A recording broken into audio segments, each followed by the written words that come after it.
നിനക്കറിയാമോ കുഞ്ഞുനാളിൽ നിനക്ക് എപ്പോഴും രവിയേട്ടനെ മതിയായിരുന്നു. നിനക്ക് ഓർമ്മയുണ്ടോ പണ്ട് നമ്മൾ അരിയും കറിയും വെച്ച് കളിച്ച ഓർമ്മയുണ്ടോ? ഇല്ല. പുഴയിൽ പോയി നീന്തി കുളിച്ച ഓർമ്മയുണ്ടോ? ഇല്ല. വീട് പണിഞ്ഞ ഓർമ്മയുണ്ടോ? ഇല്ല. അച്ഛനും അമ്മയും കളിച്ച ഓർമ്മയുണ്ടോ? അത് അറിവില്ലാത്ത പ്രായത്തിലല്ലേ. അത് നിനക്ക്, പക്ഷെ എനിക്ക് ചിലതൊക്കെ അറിയായിരുന്നു. അന്ന് നിനക്ക് ഞാൻ കളിമണ്ണിൽ വീട് വെച്ച് തരുമായിരുന്നു.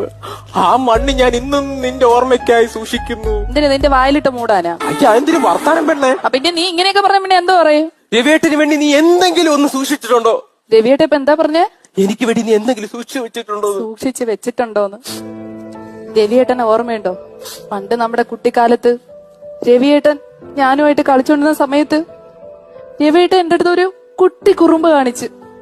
അപ്പൊ ഞാനും തിരിച്ചൊരു കുട്ടി കുറുമ്പ് കാണിച്ച് ഒരു കുട്ടി കല്ലെടുത്ത് രവിയേട്ടന്റെ ഈ മണ്ടയിലോട്ട് ഞാൻ ഒന്ന് എടുത്ത് എറിഞ്ഞു. ഓർമ്മയുണ്ടോ? കുട്ടിക്കല്ലല്ല, ഹോളോ ബ്രിക്സ്.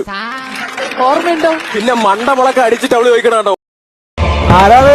അംഗനവാടിയിലെ ടീച്ചറാണ്. എന്ത് പാടിയത്? അംഗനവാടി.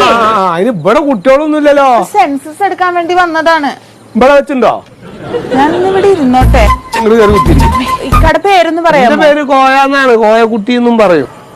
എത്ര വയസ്സായി? നിങ്ങൾ പറഞ്ഞാലിപ്പോ റബ്ബിഉൽ അവ്വൽ 18-നാണ് എന്റെ ജനനം. വെള്ളിയാഴ്ചയാണ് തോന്നുന്നത്. അതല്ല ഇക്ക വർഷം അറിയണം. അത് എനിക്ക് പറഞ്ഞു തരാൻ പറ്റും.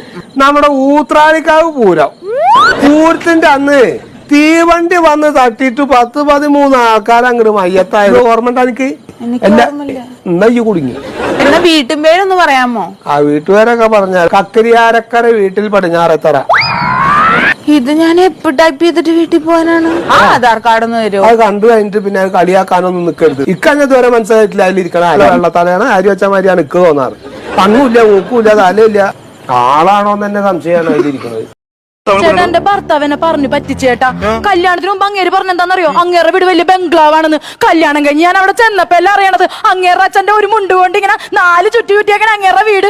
അങ്ങേറെ അച്ഛന് മുണ്ടുണ്ടെങ്കിൽ അങ്ങേർക്ക് വീടില്ല, അങ്ങേർക്ക് വീടുണ്ടെങ്കിൽ അങ്ങേറെ അച്ഛന് മുണ്ടില്ല. ആ എനിക്ക് മുണ്ട് വേണ്ടല്ലേ, ചുരിദാർ മതിയല്ല. അപ്പൊ ശരിക്കും പറഞ്ഞാൽ ഒട്ടും മുണ്ടിൽ പണി തീർത്ത വീടാണത്. ഓക്കെ, അപ്പൊ ഭർത്താവിനെ കൊല്ലം